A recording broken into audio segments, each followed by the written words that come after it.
Shalom, shalom, shalom. Je suis votre serviteur, le prophète, le révérend Jérémie Zoé. Et je viens encore ce matin avec un message très fort pour la vie, la destinée de quelqu'un.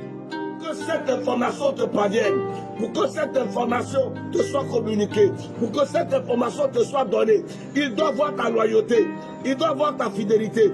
Regardez, quand bien même que Élisée a libéré ces 12 paires de bœufs qui font 24 bœufs, Élie ne lui a pas libéré ces 24 paires de bœufs. Malgré a libéré ces 24 bœufs, Élie ne lui a pas donné automatiquement les secrets. Élie a marché avec lui. Élie l'a même chassé. Élie lui a même dit qui derrière moi. Élie lui a même dit petit va te chercher. Élie lui a même dit petit rentre chez toi. Petit va faire tes affaires. C'est lorsque Élisée a commencé à s'attacher, a commencé à insister, a commencé à dire Père ne me rejette pas, Père ne m'abandonne pas. Tant que ton âme est vivante, je ne te quitterai pas. C'est en ce moment-là que Élie va lui donner le secret du manteau. Les enfants viennent, ils veulent le manteau. Combien de fils nous avons eu? Combien de fils nous avons enseigné? Nous leur avons donné des secrets, des codes, des mystères. Où est-ce qu'ils sont aujourd'hui?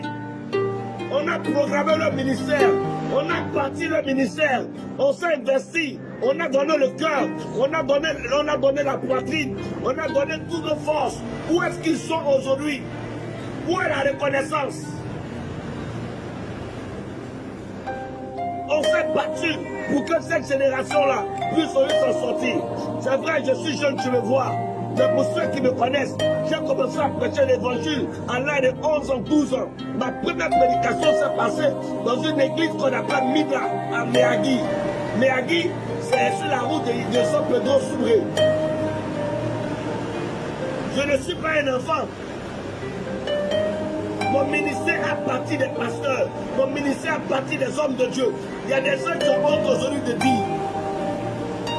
Par ma rencontre, il y a des gens qui sont devenus des prophètes de ces nations. Je pourrais citer des noms, mais je ne veux pas parler. Parce que c'est des enfants qui sont orgueilleux. Ils sont venus prendre des codes. Ils sont venus prendre des informations. Ils sont venus prendre des secrets. Mais avec ça, ils ont commencé à faire la sorcellerie. Ils ont commencé à se comporter. Ils ont commencé à se comparer. Ils ont commencé à lutter. Au verset 3, chapitre 3, pardon. Naomi dit à Ruth, parce que maintenant, on part est parti. On part est parti. Tu ne l'as pas suivi. Tu as entendu les informations. Tu n'es pas parti. Tu as vu des choses. Tu n'as pas bougé. C'est à ce moment-là que moi, je vais te donner des secrets. Regardez ce que Naomi dit. Elle dit, je veux assurer ton repos. Je vais te donner un secret qui va assurer ton futur. Effectivement, le secret que Naomi donne à Ruth permet à Ruth de rencontrer Boaz. Naomi lui a dit, ma fille, il y a un secret de bain. Il y a un genre de bain que si tu fais, un garçon te voit, il tombe amoureux. Un garçon te voit, il ne peut plus tenir. Un garçon te voit, il a envie de t'épouser. Il a envie de te doter. Souvent dans nos églises, nous voyons nos enfants spirituels, nos fils spirituels qui souffrent. Les hommes jouent avec eux. On ne peut même pas les marier. On la prend ici, on la prend ici. Elle est devenue comme Yuru à ton fleur. Mais ton papa te voit, il ne parle pas parce que tu n'es pas fidèle. Il y a des fils spirituels. Au travail, ça ne va pas.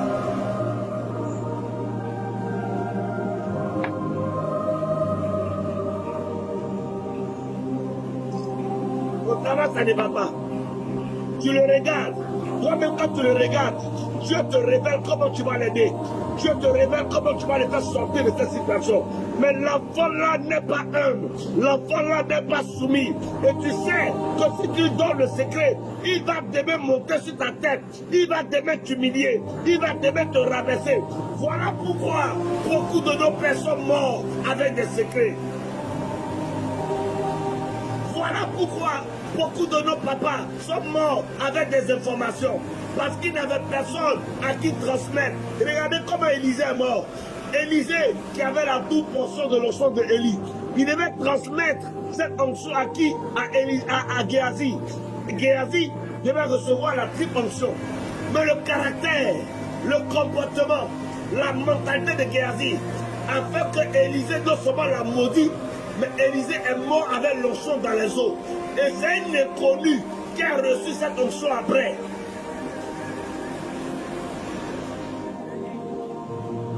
Aujourd'hui, nos fils légitimes, les enfants qu'on a bâtis, les enfants pour qui on s'est donné, comme Paul dit, Timothée, mon fils, que j'ai engendré dans mes entrailles, je me suis battu, j'ai poussé la grossesse, j'ai tout fait pour que tu naisses, Timothée, mon enfant. Il a même dit, Timothée arrive chez vous, s'il a fait du mal, mettez ça sur mon compte. On a des fils comme des Delmas qui abandonnent dès qu'il a 2 secrets, 3 secrets, dès qu'il sait comment on commence à travailler avec l'eau, comment on commence à travailler avec le sel, comment on commence à travailler avec l'huile, comment est-ce qu'on commence à travailler avec les parfums et autres. Il commence en même temps à te quitter parce qu'il a 2 secrets, il va pas aller manger. Mais quand les informations vont s'arrêter, tu vas rechercher la révélation. Quand les informations vont s'arrêter, tu vas rechercher la révélation. Dieu t'a donné un père pour qu'il t'apprenne à marcher. Le père qui doit aller loin de toi n'est pas pressé. Le père qui doit t'amener à Canaan n'est pas pressé. Moïse conduisant le peuple à Canaan, il n'était pas pressé. 40 ans dans le désert, on n'est pas pressé. Parce qu'on sait où on s'en va. Et on sait ce qu'on va te donner.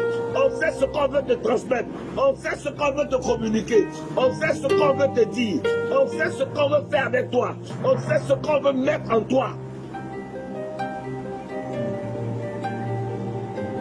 Dès que toi tu vois un nouveau père spirituel, tu fuis. J'ai l'honneur de t'annoncer qu'on ne choisit pas son père spirituel. On ne choisit pas son père spirituel. C'est un don de Dieu. C'est Dieu qui te donne un père. Parce qu'il connaît la nature, la profondeur dont tu as besoin. Il te connaît à quelqu'un qui peut te booster, quelqu'un qui peut te positionner, quelqu'un qui peut te déclencher, quelqu'un qui peut t'introduire. Reste tranquille, assois-toi.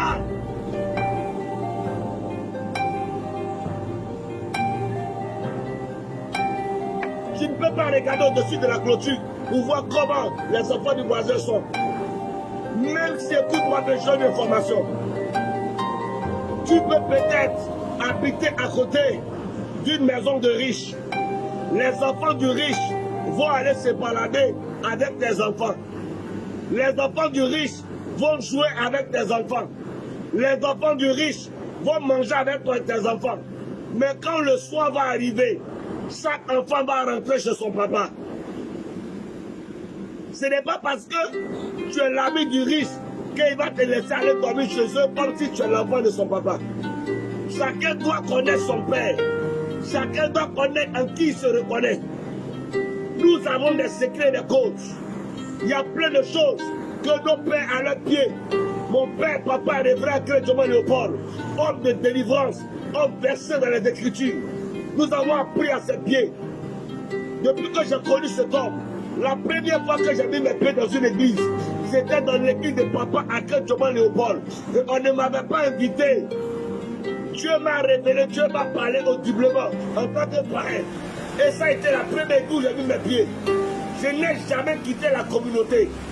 Je n'ai jamais quitté la communauté jusqu'à ce qu'il me donne le droit de bâtir l'église, d'être aussi leader.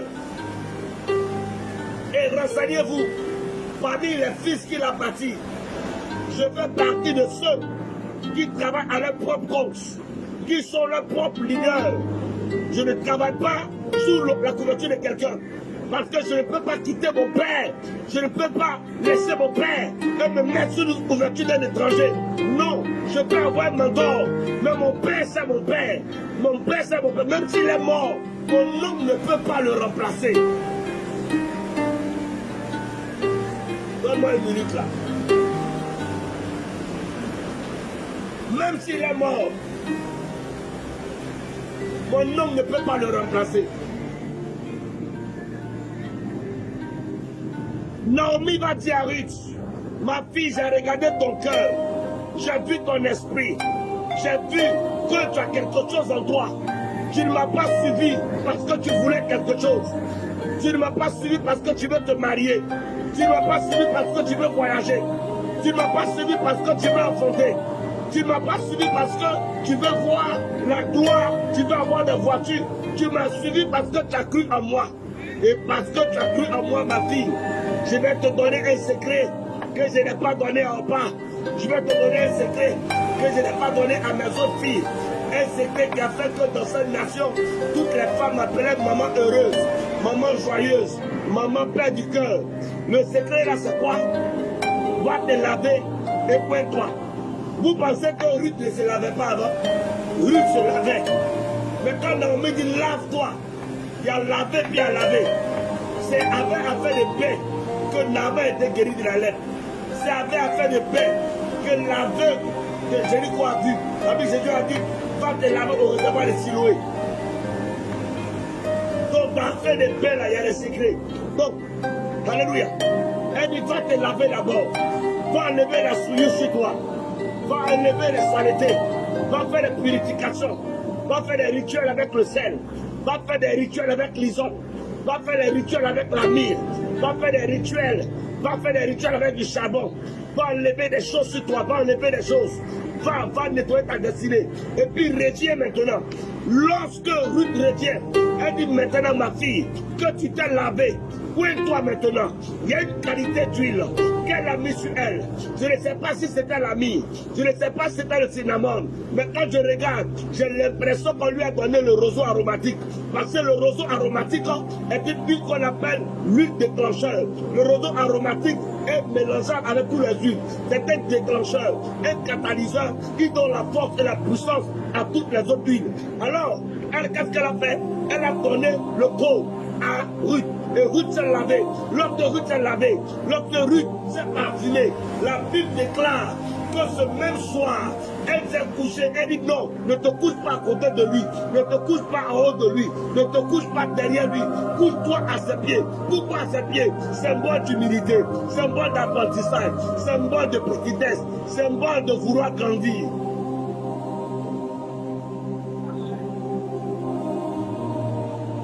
Voilà pourquoi un enfant qui naît, il ne naît pas par les pieds, on naît par la tête.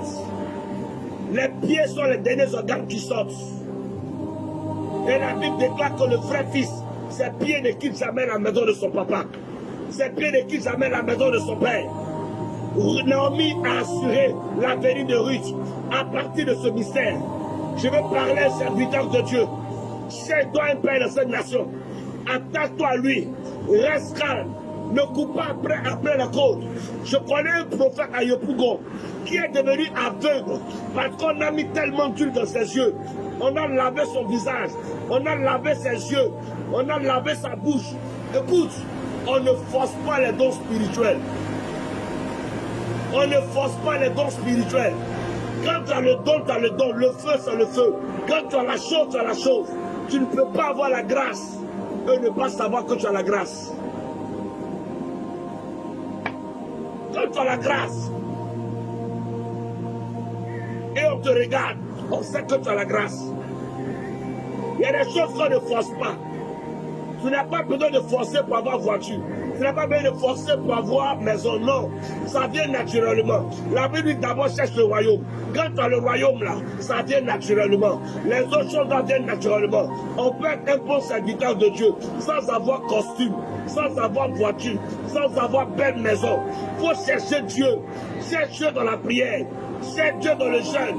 Les côtes là c'est bon. Mais abat les côtes. Abat les côtes.